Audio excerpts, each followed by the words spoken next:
In all cultures throughout history, food has intrigued and occupied us. But what defines a great food experience? And how can we take it even further? We aim to find out by exploring unconventional methods and innovations, as well as ancient techniques. This is Tasteology.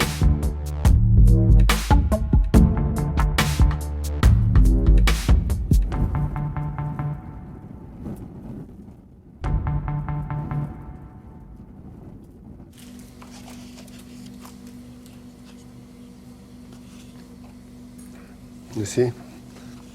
The egg or not the egg, this is the question. No, cooking or not cooking, this is the question. What does cooking mean? Very difficult question. It could be considered as applying heat to some food product for three reasons. To kill the microorganisms, to make it softer, and the next one is flavor. A flavor that is appealing. And indeed, it is even appealing for apes. It has been shown that apes in the wild, or not only apes, but animals in the wild, prefer cooked food to raw food. Hervé This, gastrochemist and father of molecular gastronomy, has dedicated his entire career to uncovering the scientific processes behind cooking.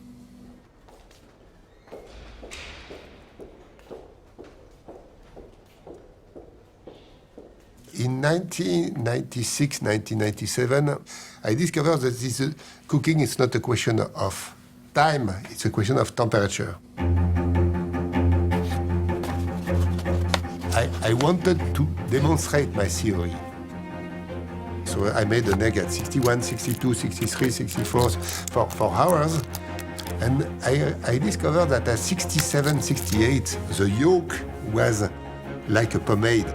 It is still orange. You have the flavor of raw egg yolk, but you have some tenderness. In the beginning, this egg, I called it the perfect egg. And the perfect egg is everywhere in the world now. Allez, j'ai bien fait d'appeler, hein, parce qu'il y a du monde aujourd'hui.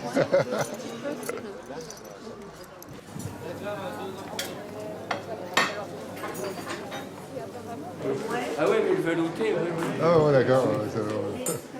Dans un verre chardonnay, je fais ça pas. Ah ouais, ok, merci.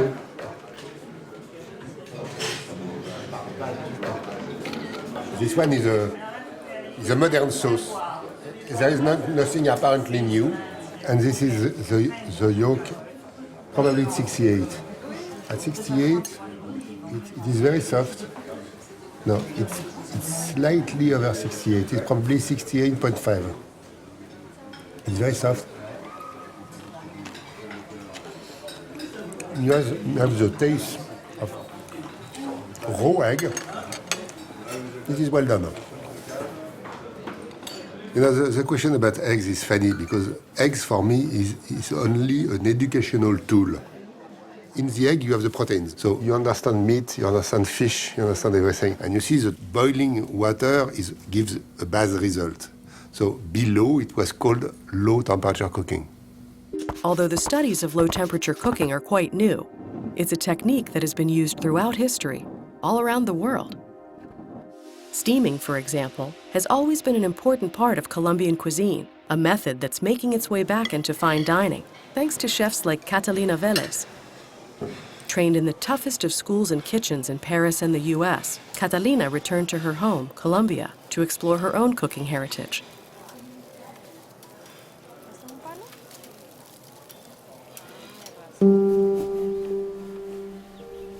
I guess I'm a cook that love to be a naturalist. And when I get to a different village in my country, I try to get every single technique they have and they still using.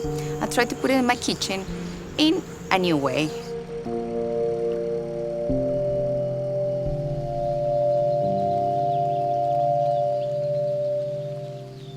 If you look around of the world, everybody is getting back to the roots. We're trying to get back to be more real. That's the word. We don't need more fake anything. We just need to eat real food and nourish people. The tapao is a traditional dish that has the name because it used to be cooked inside of the land, and you wait. They go to fish and come back. When they came back, the fish is ready to eat. So we're gonna see it today, made in the traditional way. Hello, darling.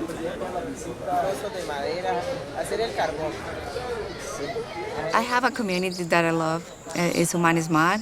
It's a village located in the end of the Anchicaya River.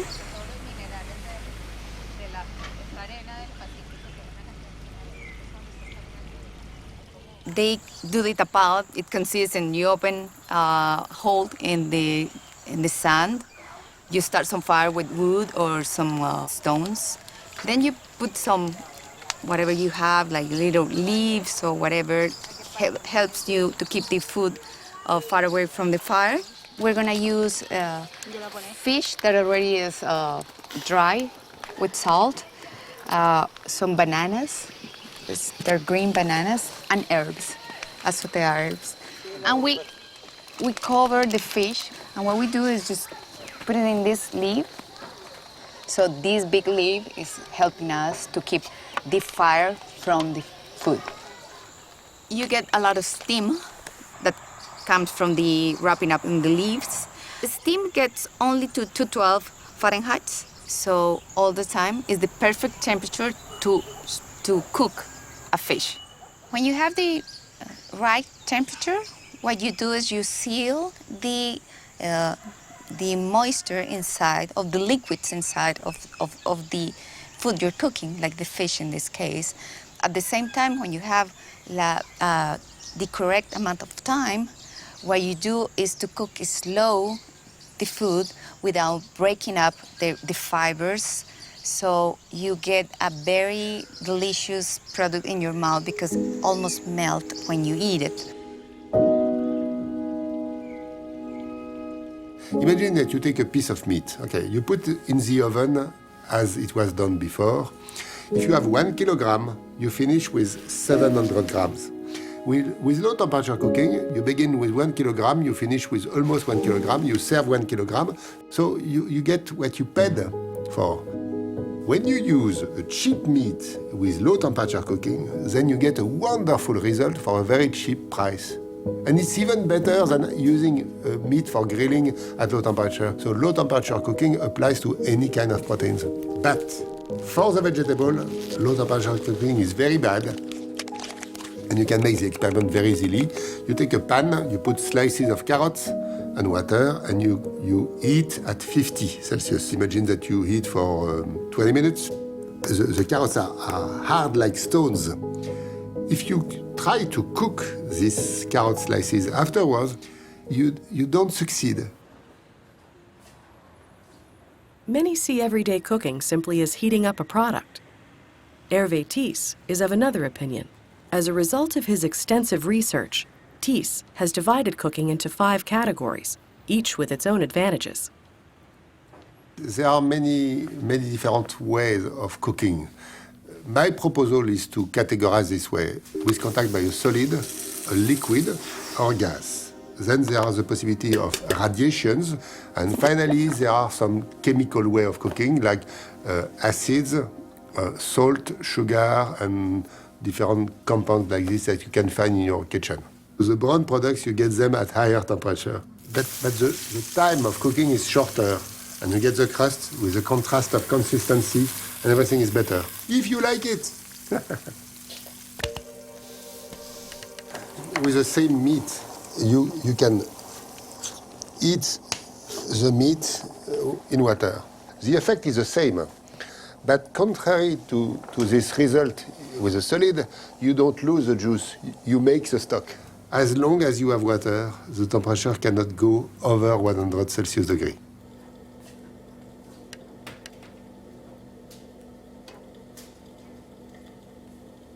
Now, you can do exactly the same with another liquid, oil, and then this is frying. Because it's heated, the meat is shrinking, and then the water is flowing outside the meat, And because the temperature is much bigger than this one, you have the steam. No oil is going into the meat. No oil. Because it is not possible, because you see, the steam is under pressure, so the steam is flowing and flowing. How could oil come in? So there are many misconceptions about frying. So now, next one, hot gas. So with steam, depending on the way you are doing, you can have low temperature or 100, because if you close the vessel, then you can have 100.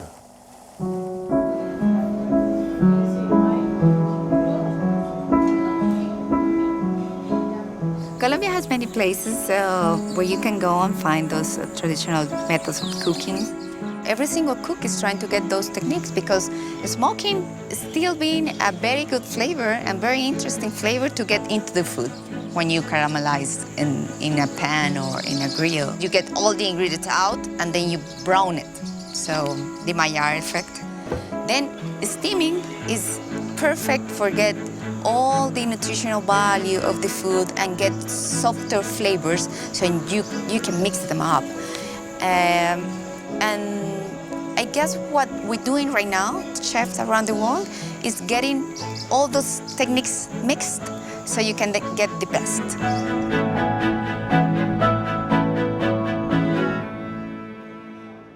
Slow cooking, sous videing, and steaming all help to make texture smooth. But what if you want to bake the kind of bread where a moist crumb is just as important as a crispy crust? Here, humidity plays another role.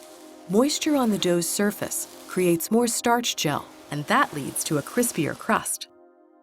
We should decide for a goal, and when you have the goal, you decide for the way in order to reach the goal. We should never follow recipes, except from the art point of view. But from the technical point of view, we have to think and to make the right process. In the old time, I call the name was the perfect egg, but it's not perfect, it depends on your taste. Someday I prefer the 65 and someday I prefer the 67, so no one is better than the other.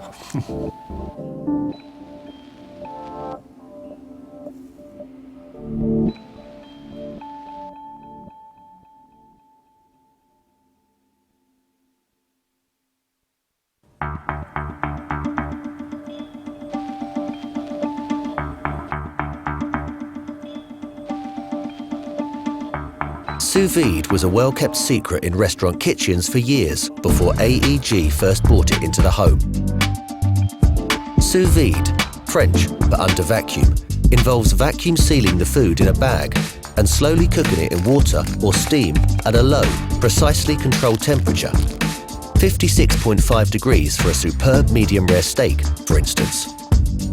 The vacuum-sealed bag prevents any flavours from escaping, creating a richer taste experience, while the low temperature ensures that fish or meats are cooked evenly all the way through without ever getting overcooked. It also helps you retain juices and nutrients, making the food healthier and crisper. The end result? A unique combination of flavours, nutrition and texture, unlike anything you've ever tasted.